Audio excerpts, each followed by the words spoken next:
CaneSport TV, we're here at the Canes for Life Roundtable event where a group of former players are getting together tonight to give their thoughts on how the Miami Hurricane football program can be better. One of them is Senator Brett Romberg, who's never a guy short on opinions. So I figured we'd bring him over here for some airtime. And sounds good.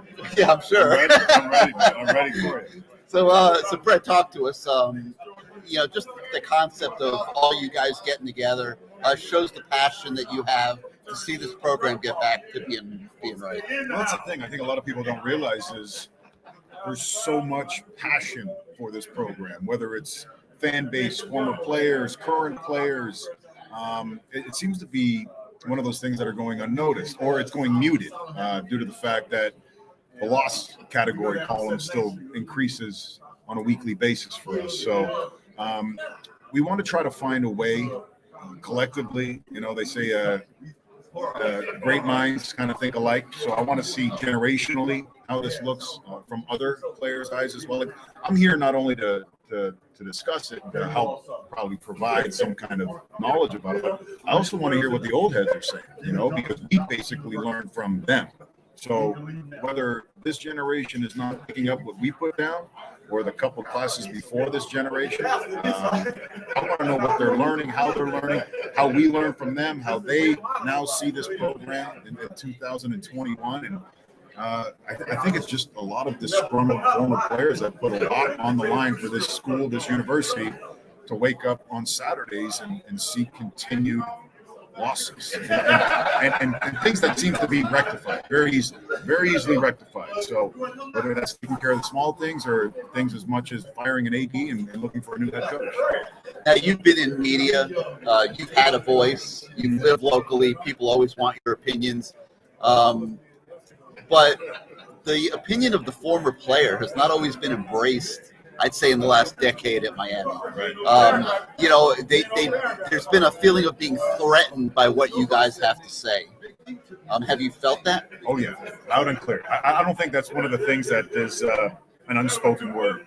We've all talked about it collectively. It started out, like you said, about a decade ago, and it's gotten louder and louder, and it's gotten weirder and weirder, whether it's the physical changes to the building that we see, the having to have our name put in before we even enter the building, whereas before you had guys like Warren Sapp and Ray Lewis and Michael Irvin, kicking the door down, walking in and saying what's up to us and up to our coaches, and having other coaches come in and sit in meetings where now it's you got to go through like a 10-point inspection before you're able to even enter our building. So, and the reason why I say our building is because we built it.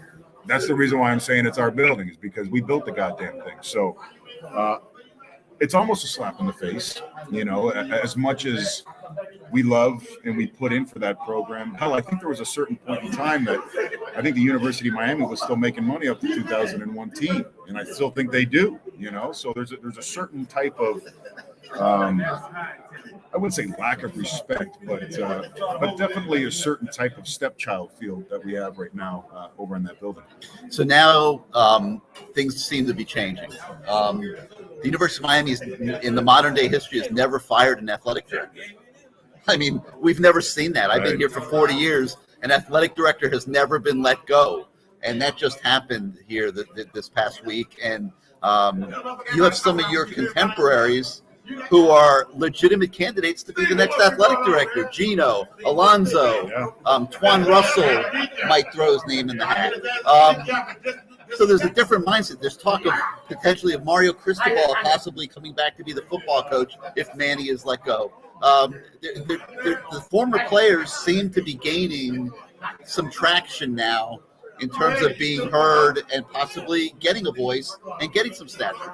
Well, it's funny and ironic that you say this, because a few years back we all got together in the Edgerrin James, which has been called the Big Team Meeting Room, where all the players meet as a whole team, and the head coach usually is the one speaking in that meeting room. We got in there and we sat in front of Blake James, in front of, I believe at that point in time it was Al Golden, and they asked us a pretty simple question: what do you think we need to do to win? And as lunatic and crazy as Jeremy Shockey is, he was the only son of a bitch in a suit too, which was the best part about it. He stands up and he like throws his drink down and says, "You got the goddamn recipe? The hell you need to ask us for?" And I was just like, "Oh my god!" And it's of course it's typical Shockey, right? Like you never hear from him. When you do, it's just a loud outburst. But he, as simple as it was, it's true. Like you've made this meal before, and you've been very successful in making this meal before. I don't know why the hell you're going to change the recipe. Granted, times change, players change, people change. But the game of football, really, X's and O's wise, doesn't change. And the passion, the will, the want, the hunger, the type of player or caliber of player you need at the University of Miami in order to be successful isn't the 5-star. You know what I mean? It's a kid that wants it. And we've proven it before. The way that we're coached, the way that we're taught, it's all there. It's within those walls. You know what I mean? It's not like it's like a lost art or anything like that. It's all there. The recipe is there. It's just a matter of finding a way to manipulate and apply it. So tonight, when you're asked, Brett, what can the University of Miami do to get better? You're going to have nothing to say because the recipe is already there. I'll still have a couple words. I might have to get a muzzle on me before the night's over with. Yeah, they better keep this thing going to midnight. Right? Yeah. They told me to, mind my P's and Q's and keep it relatively clean. But we'll see. It's got to be on Disney, I imagine, relatively soon. But yeah, it's something that I think is a long time coming, to be honest with you. And I'm glad Melvin Bratton and CaneSport put this thing together. So we're pretty excited, man. We're going to see how far this thing goes in terms of who's listening and if they are really taking our opinion to heart. All right, Brett. Well, I know I'm looking forward to hear what you have to say. So we're going to let you go get ready. Cool, have a drink or two to Yeah, I'm going to go I don't know. To lubricate and I put a thong and a headband on. We'll see. And get ready. Yeah, The great Brett Romberg, everybody. Thanks for joining us.